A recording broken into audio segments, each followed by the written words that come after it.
My story starts when I was 3 years old. My dad was on drugs. My mom found out at the time, and she gave him an ultimatum, like it's either us or the drugs. When I was about 3 years old, that was the most, I guess, traumatic thing that happened to me. My dad shot my mom in front of me and my sister. When I was 3, my sister was 1. At the time, we didn't know what that was. We just heard her say it was hot. She still has a bullet in her neck to this day. He ran out the house. My mom ended up being rushed to the hospital, where later came back, she was a quadriplegic. Me and my sister, we ended up living with my grandma, my granddad, and my uncle. They all lived together, so we lived with her. So growing up, it was just old fashioned. Like when they did a news article years ago, and I found out she had to do rehab, and they told her she was gonna be paralyzed, and her only thought was, I still need to be there for my kids. So she said she did whatever she had to do to make sure that she was still there for me and my sister, because my dad was gone. He was gone. He was ultimately going to be arrested. Live with my grandma, me and my sister. My mom eventually comes back. We go throughout elementary school, normal kids. We didn't really know nothing. We didn't know that, oh, your mom's paralyzed. We just lived life. It was just normal to us. We went through middle school. Middle school, I got expelled my 8th grade year for throwing water balloons out the back of the bus. Hit a guy that was driving a bike. So it was just little things I used to get in trouble for, class clown and stuff like that. Then we go to high school. Everything's still the same. Never had my own room. I never had my own bed. So I used to sleep on the couch, or I sleep on the futon, or I sleep into my mom's bed. My mom, she was paralyzed, so she had to have a bed where she could lay out, have her knees in between it, and I'll just sleep at the end by her feet. But most nights, I slept with my grandma. Like, I slept with my grandma. So when my grandma brought me up, mind you, I didn't know nothing about sports. My grandma took me to a football game one day. I didn't know what it was. She took me there. I went out there, I seen it. I was like, ooh, I want to try that. And so the next season, I got all my stuff together. My aunt's boyfriend, Mitchell, may he rest in peace, he helped me get my stuff together. So I got all my stuff. I'll never forget the first day. I wore my knee pads where my thigh pads were supposed to go. My thigh pads where my knee pads were supposed to go. And the coach was like, man, son, what is you doing? And I was like, damn, like, this how football is? So I got that together. I played football. It just became a love. Hampton Tornadoes. Red and black. I was number 1 my first season ever playing football, everything. So I continued to go on, like I said, middle school and high school, playing football, the game that my grandmother introduced me to. I ended up, I wasn't a big guy or anything like that, but I could play ball. And at the time, they weren't looking for small, shifty guys or anything like that. Before that, being recruited, I wasn't even thinking about no college. Like, I knew we didn't have money. You know what I'm saying? And I knew college cost. So I didn't even think about college. And I won't leave my mom. I won't leave my mother home here by herself. I went throughout school just getting by. And then my senior year, a guy walked past me one day as I'm walking out of the side of the gym.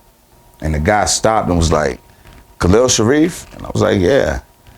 It was the head coach of Randolph-Macon College at the time. That was like the first one to ever want me to do anything. And then after that, I ended up going to Randolph-Macon, where I ended up my freshman year. Went in as a running back, got in the running back line, and then they had all the other upperclassmen ahead of me.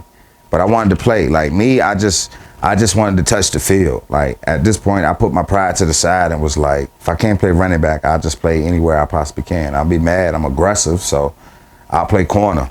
And I did it. I played corner my freshman year. I did fairly well. Like I led any freshman with tackles. I had a couple fumble recoveries and things like that. But I came up, made tackles. So I was pleased with that, going to college doing that. And so then the following season, at the end of that season, that head coach got fired.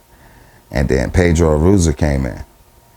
And little did I know that this guy would change my life the way he did. So his first day coming in, introducing us, they called us down for a meeting, emailed us, tell us we got a meeting.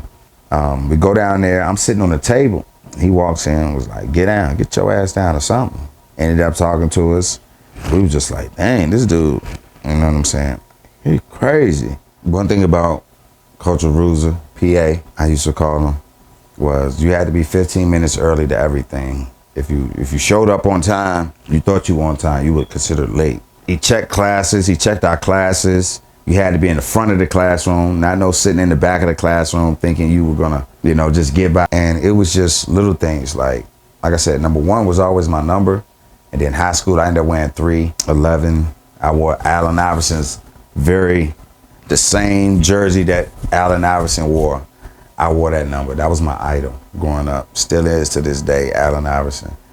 If I know various people who know him, I always been trying to get to him. So AI, Chuck, if you're listening, yo, I'm waiting, dog, waiting just to meet you, just to shake your hand, dog, let you know how much you fuel me. Because Chuck was always the smallest, but he always played ball. So when I go back to Pedro, we always had to set the example.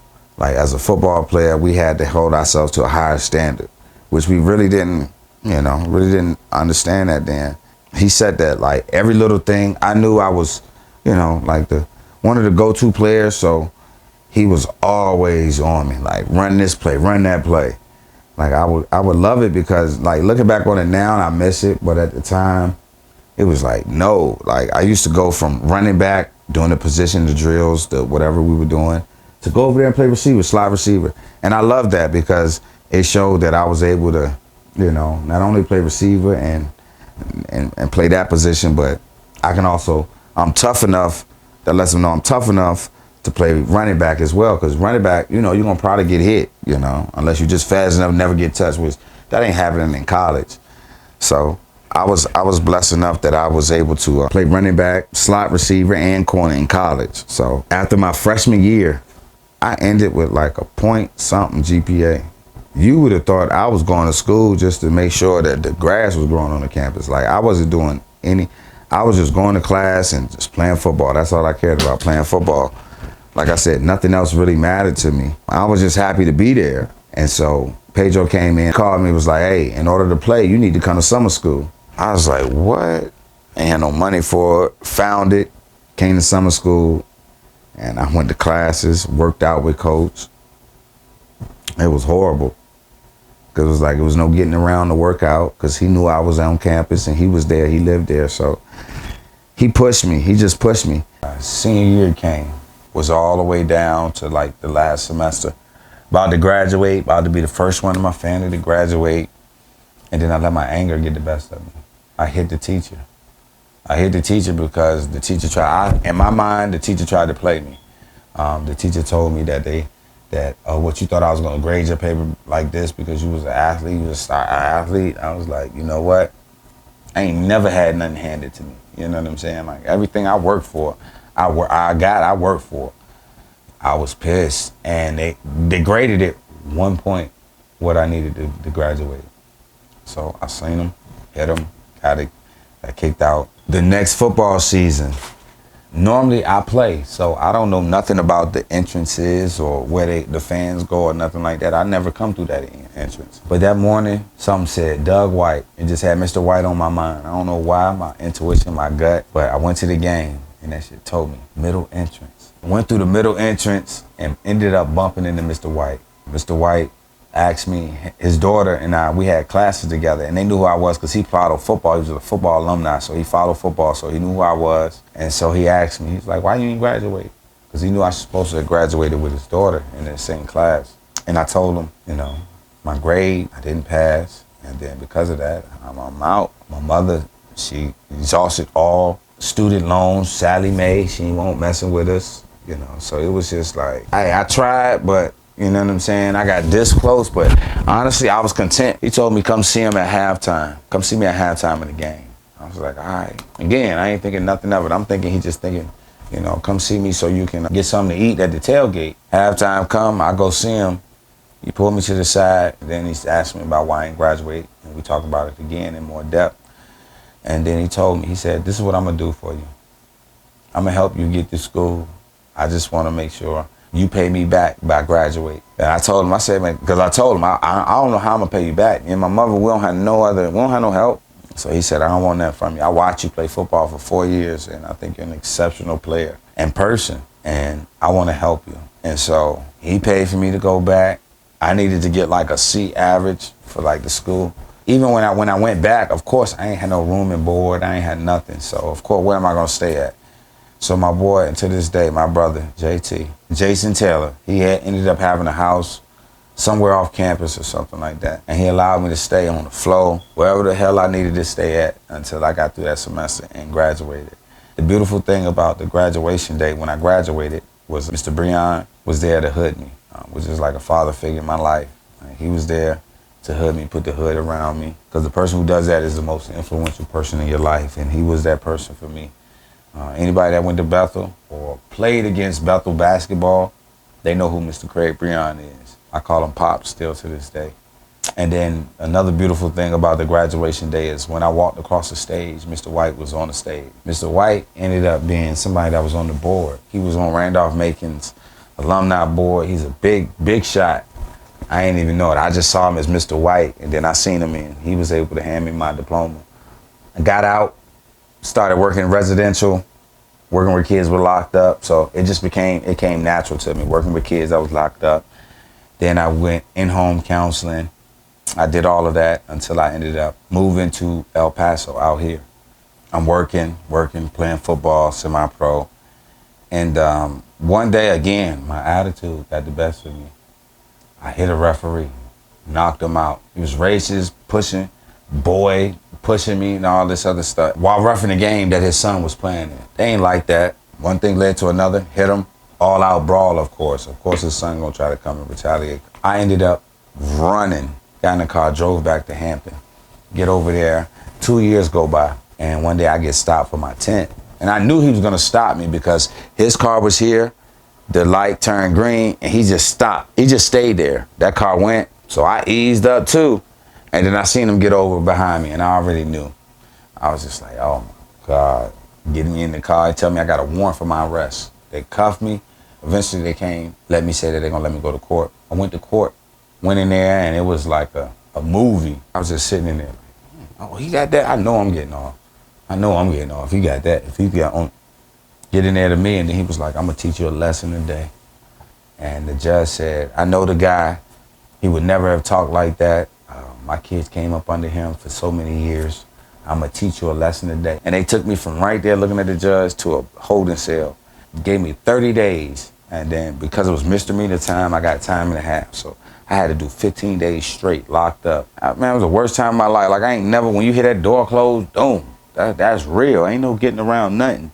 But it's just, damn, I'm at this point. I done went to college, and me and my mom, we done tried to get loans and stuff for this, for you to be right here. So I got out, lost the job that I had, and then eventually my son's mother wanted to move to El Paso. So now I'm here in El Paso.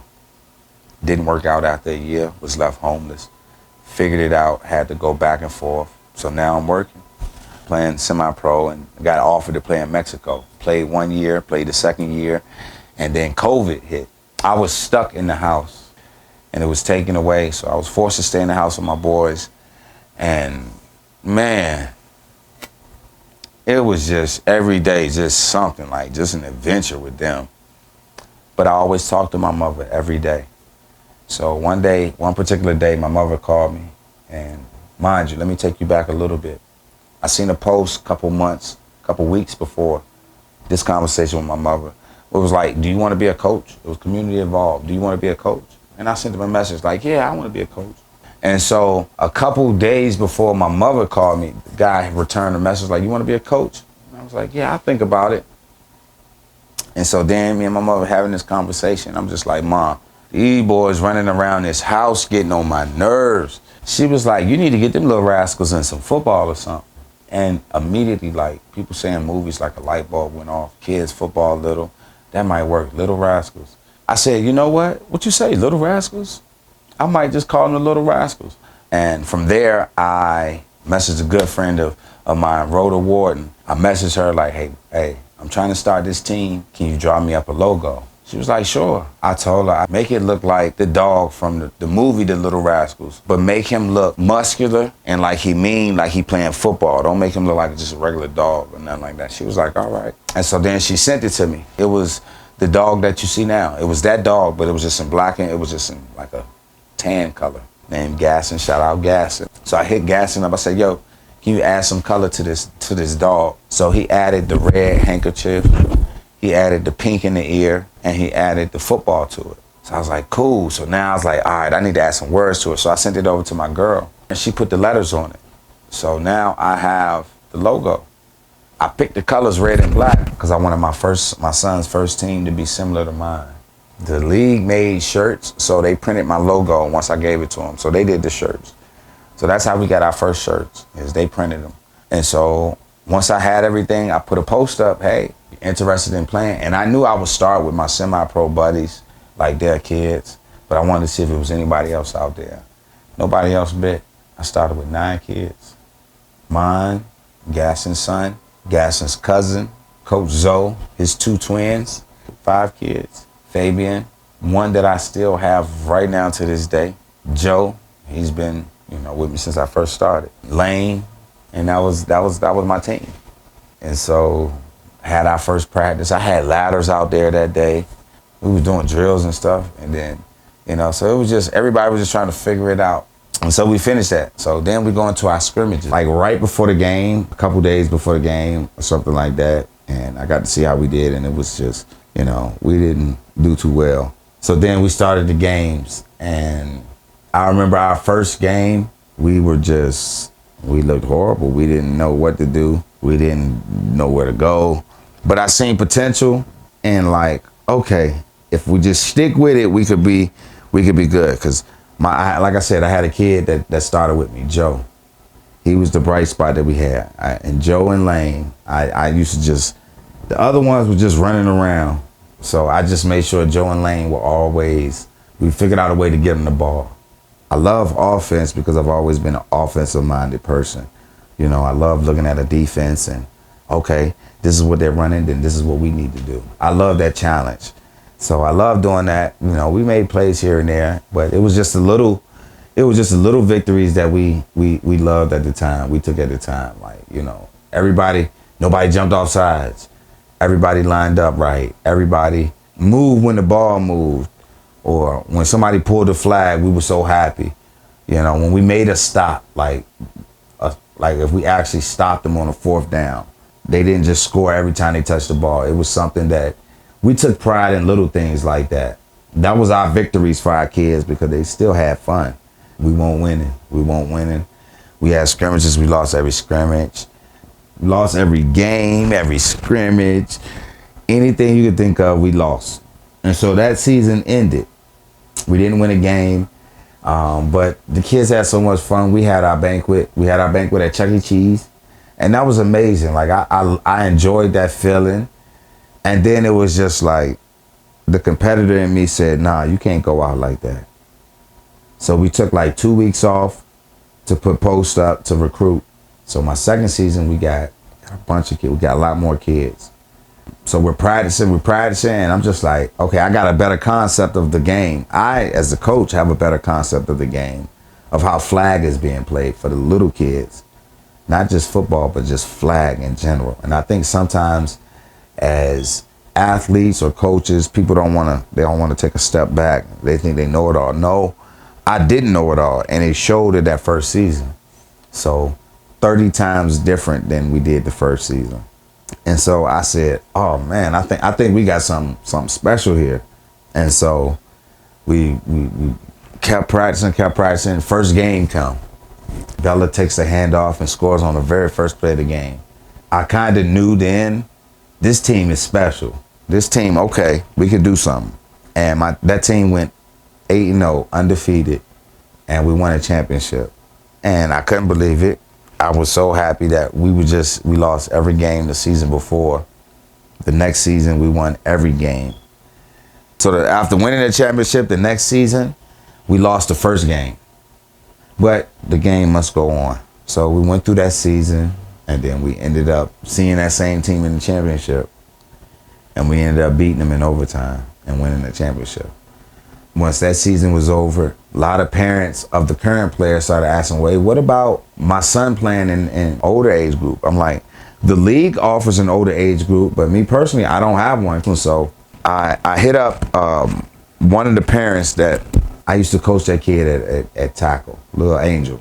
I coached him. I was like, yo, I reached out to his mom. I said, hey, do you think Angel would be up for 7 to 10-year-old flag team? She asked him. He didn't hesitate. Yeah, of course. Da-da-da. So we started at 7 to 10. They played, didn't win a game. Then they got better. Then they went to the playoffs. It was just amazing to watch me go from 9 kids to 2 teams of kids. And so I was just like, wow, this is nice. Like, we just did this for something. Me and my girl talk about, like, I can't believe this. And like, sometimes I just step back and look at the practice, and I was just like, wow, we just tried to find something for us to do so we could have them, not so, annoying in the house. And then I think it was like after maybe the 3rd or 4th season is when we really, as far as this little community of flag, started getting more kids. Now I have like 25 on my littles, 25 on my bigs, and we started a Giants team, 11 to 13. We're currently about to try to bring a 15U this fall. But it's been a blessing to watch it grow. Everybody's nervous when they first meet each other at a first day of practice. Nobody really knew anything. And then from there, it went to just keep them coming. And the more you bring them around each other, the more comfortable they'll get, to eventually, they'll be inviting each other to their birthday parties and things of that nature. And I've seen it, and it's just to watch some of these kids grow. Like my son, he started when he was 3. He's 5 now. He just turned 5 a couple days ago. To watch him go from not knowing the game, not wanting to go to practice, to only having a job as just the center. You just snap the ball. And him not even having the ability to snap the ball and get back up. He just snapped the ball and just sit there. I watch the game sometimes. The team be up there, he still be down there, like ready to snap it. But it was just stuff that it came with the territory. Like, man, I know it's a learning curve. Eventually, he got to get older. He won't always be the smallest one here. I use him as an example because I work with him. So he went from a center to he eventually played running the ball to, trying to get his first flag pull now. And just to see the total excitement and joy that these kids have to do this. When they first come out there, they're shy, not knowing anything, to turning it around to, making plays, and, they're running and jumping, doing things that you've never seen them do because they've never been in that position. So like I tell parents all the time, don't judge what your kid do after the first day. Like, the beautiful thing about kids is if you grab their attention and they respect you, they'll listen to you. I've seen it, the kids talk to their parents, and I just, without no whistle, littles, come here. And then just to see them run to you. And see, other teams don't see that. They just think I yell and stuff. Yes, I yell. I yell at my good players that's been there, that ain't even been there. I yell at everybody the same. But I love the same as well. So when you see kids, they run up to me and they give me hugs, and, hey, coach, and they give me hugs. After practice, they want to give me a hug. That means a lot. That means that they care. I'll always remember my first coach, KB. I always remember Coach KB, Coach Rouse. I'll never forget them. Just the tough love that they gave.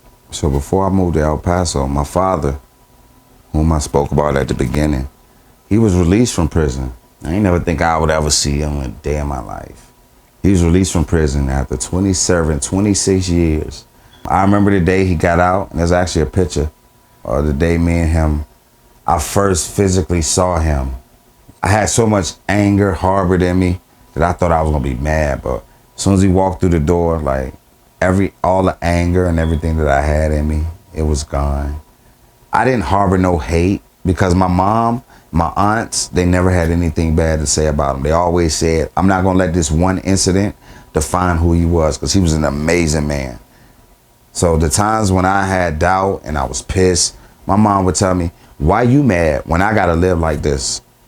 And it was one time she told me that, and that forever stuck with me. So that's why I coach with so much passion. I play with passion. It was a beautiful story of forgiveness, because my mom always remained positive throughout them years, them 26 years when my dad was locked up. He got released and they got married. And I was the only one there. It was just me. I went to the justice of the peace with him, and I was the witness that saw it. He took care of her. He took care of her when he got out. Like most people that did their own life, he took care of her. They got a house. They did everything. Car. He dedicated his life to her. And unfortunately, about almost 4 years ago, he passed away from cancer. So, like those 5 years that he was out with her, and I ain't never seen that for her. So when I really say, like I said, everything about the Little Rascals has a meaning. The colors, the name, the logo, the way the name started, Little Rascal. There's so much that goes into it. So when I say family, those people that helped me create that are considered my family. Everybody that comes into this Rascal Nation is considered my family. Faith. I got faith when we put the right work in. I got faith that we'll win games. I have faith that whatever goal that we set, we'll reach it.